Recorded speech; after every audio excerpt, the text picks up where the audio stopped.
ఓం శ్రీ పరమాత్మనే నమః. శ్రీ భగవత్యై నమః. శ్రీమద్దేవి భాగవతము 12వ స్కందము 9వ అధ్యాయము. మొత్తము 12వ స్కందంలోని 9వ భాగం ఈరోజు మనం తెలుసుకుంటున్నాము. ఈ 9వ అధ్యాయంలో గాయత్రీదేవి అనుగ్రహము వలన గౌతమునిచే అసంఖ్యాక బ్రాహ్మణ పరివారములు రక్షింపబడుట, బ్రాహ్మణులు కృతజ్ఞులగుట, గౌతముడు బ్రాహ్మణులను ఘోరముగా శపించుట మనము తెలుసుకుంటాము. వ్యాస మహర్షి చెప్తున్నాడు, రాజా, ఒకానొక నాటి విషయము. ప్రాణుల కర్మలను అనుభవింప చెయ్యడానికి ఇంద్రుడు 15 సంవత్సరముల వరకు వర్షములను ఆపివేశాడు. ఈ అనావృష్టి కారణమున మృత్యుతుల్యమైన భయంకరమైన కరువు వచ్చింది. ఇంటింటిలో లెక్కలేనన్ని శవములు ప్రోగకుతున్నాయి. మానవులందరూ ఆకలి జ్వాల చేత అత్యంత పీడితులై ఒకరినొకరు తినటానికి పరుగులెడుతున్నారు. అట్టి దుర్భర స్థితిలో బ్రాహ్మణులందరూ ఒకచోట చేరి, గౌతముడు తపోధనుడు, ఈ సమయమున అతడే మన దుఃఖమును దూరము చెయ్యగలడు. అందువలన మనమందరము కలిసి ఇప్పుడు అతని ఆశ్రమమునకు వెళతాము. ఇప్పుడు ఆ మునీంద్రుడు తన ఆశ్రమమున గాయత్రిని ఉపాసిస్తూ ఉంటాడు. ఇప్పుడు కూడా అతని ఐశ్వర్యము సుశోభితమై ఉన్నదని వినుచున్నాము. అనేక ప్రాణులు ఇప్పటికే అక్కడికి చేరుకొని ఉన్నాయి అని పరస్పరము ఆలోచించారు. ఈ విధముగా ఆలోచించి ఆ బ్రాహ్మణులందరూ అగ్నిహోత్ర సామాగ్రిని, కుటుంబీకులను, గోధనమును, దాసదాసీ జనములను వెంట తీసుకొని గౌతముని ఆశ్రమమునకు తరలి వెళ్ళారు. కొంతమంది తూర్పు నుండి, మరికొందరు దక్షిణ దిశ నుండి, ఇంకా కొంతమంది పశ్చిమ దిశ నుండి, ఇంకా కొందరు ఉత్తర దిశ నుండి, అనేక దిశల నుండి చాలామంది బ్రాహ్మణులు అక్కడకు చేరుకొన్నారు. విస్తృతమైన బ్రాహ్మణ సమాజమును చూసి గౌతముడు వారికి నమస్కరించాడు. ఆసనాది ఉపచారములతో ఆ బ్రాహ్మణులను సత్కరించాడు. కుశల ప్రశ్నల అనంతరము ఆ బ్రాహ్మణుల రాకకు కారణమడిగాడు. అప్పుడు ఆ బ్రాహ్మణులందరూ తమ తమ దుఃఖములనన్నింటినీ అతని దగ్గర ఏకరువు పెట్టారు. వాస్తవమునకు బ్రాహ్మణ సమాజము దుఃఖములో మునిగి ఉన్నది. దుఃఖితులైన వారందరినీ చూసి మునివరుడు వారికి అభయమిచ్చాడు. అతడు ఇట్లా చెప్తున్నాడు, విప్రులారా, ఈ ఆశ్రమము మీది. నేను ఎప్పటికీ మీ దాసుడనే. నా వంటి దాసుడు ఉండగా మీరు చింతించవలసిన అవసరము లేదు. ఇప్పుడు తపోధనులు బ్రాహ్మణులైన మీరు నా ఆశ్రమమునకేతించుట వలన నేను కృతకృత్యుడనైనాను. మీ దర్శన మాత్రము చేతనే పాపములన్నీ కూడా పుణ్యములుగా పరిణమిస్తాయి. అట్టి బ్రాహ్మణులు మీ చరణ కమల ధూళిచే నా గృహమును పవిత్రము చేస్తున్నారు. మీ అనుగ్రహము వలన నేను ధన్యుడనైనాను. నాకు తప్ప ఇంకెవరికైనా ఇట్టి సౌభాగ్యము ప్రాప్తించగలదా? సంధ్యా జపములను, పారాయణములను అనరించు ద్విజగణములైన మీరందరూ సుఖముగా ఇక్కడ ఉండి నన్ను అనుగ్రహించండి. వ్యాస మహర్షి చెప్తున్నాడు, రాజా, మునివరుడగు గౌతముడు ఈ విధముగా బ్రాహ్మణులనందరినీ ఊరడించాడు. భక్తిపూర్వకముగా వినమ్రుడై భగవతి గాయత్రిని ప్రార్థింపసాగాడు. దేవి, నీకు ప్రణామము. నీవు మహావిద్యవు, వేదమాతవు, పరాత్పర స్వరూపిణివి. వ్యాకృతి మొదలగు మహామంత్రములు, ప్రణవము నీ రూపము. హ్రీం రూపమును ధరించిన దేవివగు నీకు నమస్కరిస్తున్నాను. స్వాహ స్వధా రూపములతో శోభిల్లు దానివి. సకల కోరికలను ప్రసాదించుటయందు నేర్పరివి. అట్టి దేవి, నీకు ప్రణమిల్లుతున్నాను. నీవు భక్తులకు కల్పలతవు, 3 అవస్థలకు పరమ సాక్షివి. నీ స్వరూపము తురీయావస్థకు అతీతమైనది. నీవు సచ్చిదానంద స్వరూపిణివి. నీవు తెలుసుకొనవలసిన సకల వేదాంతముల సారభూతవు. సూర్యమండలమునందు నీ నివాసము. ప్రాతకాలమున నీవు బాలసూర్యునితో సమానమైన రక్తవర్ణము గల కుమారివి. మధ్యాహ్న కాలమున శ్రేష్టమగు యవ్వనమున శోభిల్లుతుంటావు. సాయంకాలమున వృద్ధురాలి రూపమున విరాజిల్లుతుంటావు. అట్టి నీకు నేను నిత్యము ప్రణమిల్లుతున్నాను. సకల జీవులను ఉద్ధరించు దేవి పరమేశ్వరివి. నీవు నా అపరాధములను క్షమింపుము. గౌతముడిట్లు స్తుతింపగా భగవతి జగదంబ అతని ఎదుట సాక్షాత్కరించింది.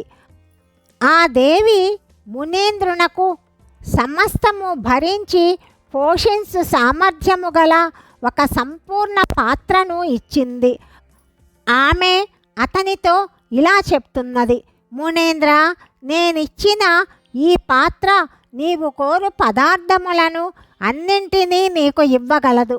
నీ కోరికలను నెరవేర్చగలదు. ఈ విధముగా పలికి శ్రేష్టమైన కళను ధరించు భగవతి గాయత్రి మాత అదృశ్యమయ్యింది. రాజా, ఆ పాత్ర వలన పర్వతము వంటి అన్నపు రాసులు అక్కడ ఆవిర్భవించాయి. షడ్రసములతో కూడిన ఆహారము, రకరకములైన ఆకులు, దివ్య ఆభరణములు, పట్టు వస్త్రములు, యజ్ఞములకు కావలసిన సామాగ్రి, వివిధములైన పాత్రలు దేవి ప్రసాదించిన ఆ పూర్ణ పాత్ర నుండి వెలువడ్డాయి. రాజా, మునివరుడైన గౌతముడు గొప్ప మహాత్ముడు. అతడు ఏ వస్తువులను కోరుతాడో ఆ పదార్థములన్నీ గాయత్రీదేవి ప్రసాదించిన పూర్ణ పాత్ర నుండి అతనికి లభిస్తున్నాయి. అప్పుడు మునివరుడైన గౌతముడు మునులందరినీ అక్కడికి పిలిపించాడు. వారికి మహదానందముతో ధనధాన్యములను, వస్త్రభూషణాదులను సమర్పించాడు. ఆయన ద్వారా గోవులు, గేదెలు మొదలగు పశువులు, సృక్కు, శృవ మొదలుగా గల యజ్ఞ సామాగ్రి ఇవన్నీ కూడా ఆ పూర్ణ పాత్ర నుండి వెలువడ్డాయి. వాటినన్నింటినీ బ్రాహ్మణులు పొందారు. అందరూ ఒకచోట కూడి గౌతముని ఆదేశముతో యజ్ఞము చెయ్యసాగారు. స్వర్గమును పోలిన ఆ ఆశ్రమము అప్పుడొక గొప్ప విస్తృతమైన ఆశ్రయమునొసగే క్షేత్రమయ్యింది. త్రిలోకములందు లభ్యమగు సుందరమైన వస్తువులన్నీ భగవతి గాయత్రి యొక్క కృపా ప్రసాదమున ప్రాప్తించిన పూర్ణ పాత్ర నుండి వెలువడ్డాయి. అక్కడ ఉన్న మునిపత్నులందరూ ఆ వస్త్రాభరణములు ధరించి దేవాంగనలలాగా శోభిల్లుతున్నారు. చందనము, వస్త్రాభరణములతో అలంకరింపబడిన బ్రాహ్మణ గణములు కూడా ఇంద్రుని తలపిస్తున్నారు. ఆ సమయమున గౌతముని ఆశ్రమమునందు ప్రతిదినము ఉత్సవములు జరుగుతున్నాయి. వారికి ఏ కొంచెమైనను రోగ భయము కానీ, దైత్యుల వలన భయము కానీ లేదు. ఆ సమయమున గౌతముని ఆశ్రమము 4 వైపుల నుండి 100 యోజనముల విస్తారము కలిగి ఉన్నది. మిగతా అనేక ప్రాణులు కూడా అక్కడికి చేరారు. ఆత్మజ్ఞాని మునిశ్రేష్ఠుడైన గౌతముడు అందరికీ అభయమిచ్చి వారిని భరించి పోషించి సౌకర్యములను కలగజేశాడు. అనేక విధములైన గొప్ప యజ్ఞములు శాస్త్రోక్తముగా జరుగుతున్నాయి. దేవతలు కూడా పరమ సంతుష్టులగుతున్నారు. వారప్పుడు గౌతముని యశస్సును ప్రశంసిస్తున్నారు.